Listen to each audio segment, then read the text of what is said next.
क्या आप TB disease के बारे में जानते हैं? क्या आपको पता है कि इसका पूरा नाम क्या है और ये डिजीज कैसे होती है? बैक्टीरिया से, वायरस से या फिर किसी पैरासाइट से? सोचिए, आप इसके बारे में जरूर जानते होंगे, आपने सुना होगा, पढ़ा होगा। तो चलिए आज इस बारे में थोड़ा डिटेल में जानते हैं। तो टीबी की फुल फॉर्म है ट्यूबरक्यूलोसिस। इसे तपेदिक और क्षय रोग भी कहते हैं और ये एक बैक्टीरियल इन्फेक्शन है। टीबी जिस बैक्टीरियम से होता है उसका नाम है माइकोबैक्टीरियम ट्यूबरक्यूलोसिस। हवा के जरिए स्प्रेड होने वाला ये इन्फेक्शन मेनली लंग्स को अफेक्ट करता है, लेकिन कई बार ये ब्रेन, किडनीज और स्पाइन जैसे ऑर्गन्स को भी अफेक्ट कर सकता है और अगर इसका इलाज टाइम पर ना लिया जाए तो ये जानलेवा भी साबित हो सकता है। एक इंसान से दूसरे इंसान में स्प्रेड होने वाला ये इन्फेक्शन बहुत तेजी से फैल सकता है क्योंकि इसके स्प्रेड होने का तरीका बहुत ही कॉमन है। खांसते और छींकते समय हवा में जो ड्रॉपलेट्स रिलीज होते हैं उन्हीं से ये दूसरे लोगों तक पहुंच जाता है। इसके अलावा बात करने, गाना गाने और हंसने के दौरान भी ये जर्म्स हवा में रिलीज हो सकते हैं। हालांकि ये इतनी आसानी से स्प्रेड नहीं होता है कि एक पर्सन ने खांसा या छींका और ये इन्फेक्शन तुरंत दूसरे इंसान तक चला गया। असल में टीबी पेशेंट के कांटेक्ट में लंबे समय तक रहने से ये स्प्रेड हो सकता है और ऐसे लोगों में ये इन्फेक्शन ट्रांसफर होने के चांसेस ज्यादा होते हैं जिनकी इम्यूनिटी कमजोर होती है। टीबी इन्फेक्शन के केसेस साल 1985 यानी कि 1985 से बढ़ने शुरू हुए, जिसका एक रीजन HIV वायरस रहा। HIV जो एड्स का कारण बनता है, एक पर्सन की इम्यूनिटी को कमजोर बना देता है और ऐसे में टीबी जर्म से बॉडी फाइट नहीं कर पाती। इसलिए जब एड्स का वायरस सामने आया तो उसके साथ टीबी इन्फेक्शन का ग्राफ भी बढ़ता हुआ नजर आया। वैसे टीबी के कई सारे फॉर्म्स होते हैं जैसे लेटेंट टीबी और एक्टिव टीबी। आइए इनके बारे में जानते हैं। अगर एक पर्सन को टीबी बैक्टीरियम इन्फेक्शन हो गया है लेकिन उसमें कोई सिम्टम्स आपको नजर नहीं आ रहे हैं, जैसे कई हफ्तों तक कफ बना रहा, तो उस पर्सन को इनएक्टिव ट्यूबरक्लोसिस है, जिसे लेटेंट ट्यूबरक्लोसिस इन्फेक्शन यानी लेटेंट टीबी भी कहते हैं। ऐसे लोग जिनकी इम्यूनिटी स्ट्रांग होती है, जब उनकी सांस के साथ ये बैक्टीरिया बॉडी में जाता है तो उनका इम्यून सिस्टम इस बैक्टीरिया से फाइट करके उसकी ग्रोथ को रोक देता है। तो ऐसे में ये बैक्टीरिया बॉडी में इनएक्टिव फॉर्म में यानी लेटेंट टीबी की फॉर्म में बना रहता है।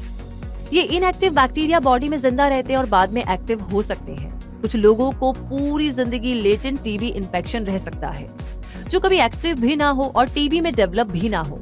ये बहुत हद तक लोगों की इम्यूनिटी पर डिपेंड करता है, क्योंकि अगर इम्यून सिस्टम वीक हुआ और बैक्टीरिया ग्रोथ को रोक नहीं पाया तो लेटेंट टीबी एक्टिव टीबी में बदल सकता है।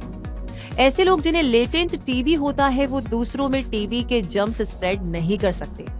और अगर लेटेंट टीबी इन्फेक्शन रखने वाले पर्सन के साथ आपने ज्यादा टाइम बिताया है तो भी आपको टेस्ट करवाने की जरूरत नहीं होगी, क्योंकि ये टीबी इन्फेक्शन एक से दूसरे में स्प्रेड नहीं होता है। दूसरी तरफ जब किसी पर्सन को टीबी इन्फेक्शन होता है और उसके सिम्टम्स भी नजर आने लगते हैं तो उसे एक्टिव ट्यूबरक्यूलोसिस यानी एक्टिव टीबी हुआ होता है, जिसे ट्यूबरक्यूलोसिस डिजीज कहा जाता है।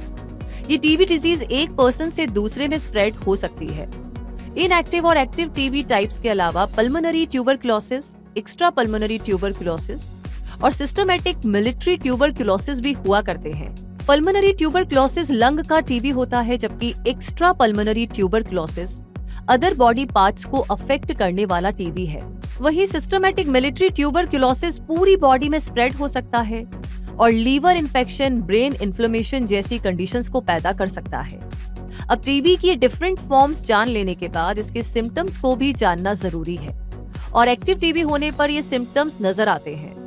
3 वीक से ज्यादा टाइम तक कफ रहना, चेस्ट में पेन रहना, कफ के साथ ब्लड आना, थकान रहना, भूख नहीं लगना, वजन कम होना, ठंड लगना, फीवर होना, रात में पसीना आना, ऐसे सारे सिम्टम्स नजर आए तो डॉक्टर से कंसल्ट किया जाना चाहिए। ऐसे लोगों में टीबी का रिस्क ज्यादा रहता है जिन्हें डायबिटीज हो, किडनी डिजीज की एंड स्टेज हो, कैंसर हो, कुपोषण हो, एड्स हो, जो लंबे टाइम से टोबैको या अल्कोहल का यूज कर रहे हो। बुजुर्गों और बच्चों में भी इसका रिस्क ज्यादा रहता है। ऐसी मेडिकेशंस जो इम्यून सिस्टम को सप्रेस कर देती हैं, उन्हें लेने वाले लोगों में भी एक्टिव टीबी डिजीज डेवलप होने का रिस्क बना रहता है, जिनमें rheumatoid arthritis, Crohn's disease, psoriasis और लूपस इंक्लूड हैं। कुछ ऐसी कंडीशंस हो सकती है जिनमें रहते हुए एक पर्सन को टीबी टेस्ट करवा लेना चाहिए, जैसे कि जो पर्सन ऐसी जगह रहता हो या काम करता हो जहां टीबी का हाई रिस्क हो, जैसे जेल, हॉस्पिटल्स, शेल्टर्स और अदर हेल्थ केयर फैसिलिटीज में। जो माइकोबैक्टीरियोलॉजी लेबोरेटरी में काम करता है, जो ऐसे पर्सन के कांटेक्ट में रहता है जिसे टीबी हो, जिसका वीक इम्यून सिस्टम हो और जिन लोगों ने ऑर्गन ट्रांसप्लांट करवाया हो। चलिए अब ये जान लेते हैं कि टीबी डायग्नोसिस के लिए कौन से टेस्ट किए जाते हैं। टीबी के लिए 2 तरह के स्क्रीनिंग टेस्ट होते हैं, मेंटो ट्यूबरक्यूलिन स्किन टेस्ट यानी TST और ब्लड टेस्ट जो इंटरफेरॉन गामा रिलीज ऐसे यानी IGRA कहलाता है।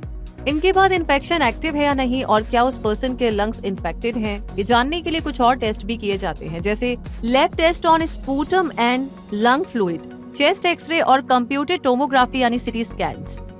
ऐसे लोगों को डॉक्टर से कंसल्ट करना चाहिए और प्रॉपर इलाज लेना चाहिए। इलाज न होने की कंडीशन में spinal pain, joint damage, liver और किडनी प्रॉब्लम्स, हार्ट डिसऑर्डर्स जैसे कॉम्प्लिकेशंस भी हो सकते हैं। टीबी के इलाज के लिए जो दवाएं दी जाती है, कुछ लोगों में उसके साइड इफेक्ट्स भी होने लग जाते हैं, जैसे कि स्किन रैशेस, ईचिंग जैसे reactions, nausea, upset stomach, jaundice और डार्क यूरिन एटसेट्रा।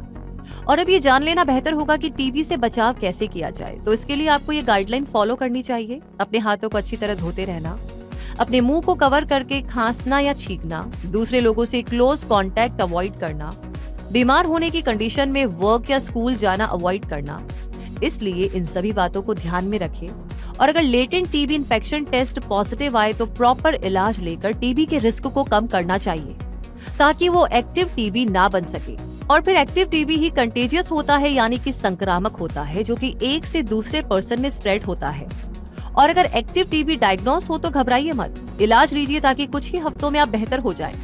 और इस इलाज के दौरान अपनी फैमिली और दोस्तों को बीमार होने से बचाने के लिए घर पर रहे। रूम को वेंटिलेट रखें क्योंकि छोटे बंद कमरे में टीबी जर्म्स तेजी से और आसानी से स्प्रेड हो सकते हैं, इसलिए हवादार कमरे में रहे। बात करते समय, हंसते समय, खांसते और छींकते समय अपने मुंह को टिश्यू से कवर रखें और डर्टी टिश्यू को कवर करके दूर फेंकें। कम से कम इलाज के फर्स्ट 3 हफ्तों तक दूसरे लोगों के बीच रहते हुए फेस मास्क का यूज करें ताकि ट्रांसमिशन का रिस्क कम हो सके। ऐसा करके आप टीबी स्प्रेड के रिस्क को बहुत हद तक कम कर देंगे। कुछ कंट्रीज में टीबी की वैक्सीन भी यूज की जाती है जिसका नाम बेसिलस क्लैमिड-गुएरिन यानी BCG है। ये वैक्सीन अक्सर हाई टीबी रिस्क वाली कंट्रीज में चिल्ड्रन को दी जाती है, जैसे इंडिया में। इसके अलावा अदर वैक्सीन पर रिसर्च एंड ट्रायल जारी है। पास्ट में टीबी से मरने वालों की संख्या पूरी दुनिया में बहुत ज्यादा हुआ करती थी, लेकिन जैसे जैसे लिविंग कंडीशंस में सुधार हुए और एंटीबायोटिक्स डेवलप हुई, टीबी के केसेस में कमी आने लगी। लेकिन आज भी सिचुएशन ऐसी है कि टीबी दुनिया में हर कहीं है, जिनमें से टीबी के टोटल पेशेंट्स में से almost half TB patients 8 countries में मौजूद हैं, यानी Bangladesh, China, India, Indonesia, Nigeria, Pakistan, Philippines और साउथ अफ्रीका में। वर्ल्ड पॉपुलेशन के पॉइंट ऑफ व्यू से अगर देखा जाए तो लगभग 1/4 आबादी टीबी बैक्टीरिया से इन्फेक्टेड है, जिनमें से केवल 5 से 15% लोगों को एक्टिव टीबी डिजीज है, जबकि बाकी लोगों में लेटेंट टीबी इन्फेक्शन है। हालांकि अच्छी बात है कि टीबी के दोनों फॉर्म्स यानी लेटेंट टीबी और एक्टिव टीबी को एंटीबायोटिक्स की मदद से ट्रीट किया जा सकता है। तो दोस्तों, देखा आपने, टीबी एक सीरियस डिजीज तो है, लेकिन अगर सही तरह से ध्यान रखा जाए तो टीबी होने से और उसके स्प्रेड होने से बचाव किया जा सकता है। और अब तो आप टीबी की फुल फॉर्म और इसके लिए रिस्पॉन्सिबल बैक्टीरिया के बारे में तो जान ही चुके हैं, साथ ही इसके डिफरेंट फॉर्म्स, इसके सिम्टम्स, बचाव के तरीके जैसा सब कुछ भी आपने जान लिया है। इसलिए इस कॉमन लगने वाली सीरियस डिजीज के प्रति अवेयर बनिए, अपनी हेल्थ का अच्छे से ध्यान रखिए और ऐसी इन्फॉर्मेशन को दूर दूर तक शेयर भी कीजिए ज्यादा से ज्यादा लोगों के साथ, क्योंकि ये एक चेन है। कोई और इन्फेक्ट होगा तो वो हमें भी कर सकता है, यानी कि हमारे घर तक भी दस्तक दे सकता है। तो इसी के साथ कमेंट सेक्शन में जरूर बताइएगा ये जानकारी आपको कैसी लगी, अगला कौन सा सवाल है जिस पर वीडियो देखना चाहते हैं। आप नए पधारे हैं हमारे चैनल पर तो आपका स्वागत है। सब्सक्राइब करके बेल आइकन को प्रेस कर लीजिएगा ताकि कोई भी ऐसी जानकारी आप कभी भी मिस ना करें। रूबी आपसे कहेगी अभी के लिए रखिए अपना ध्यान। धन्यवाद।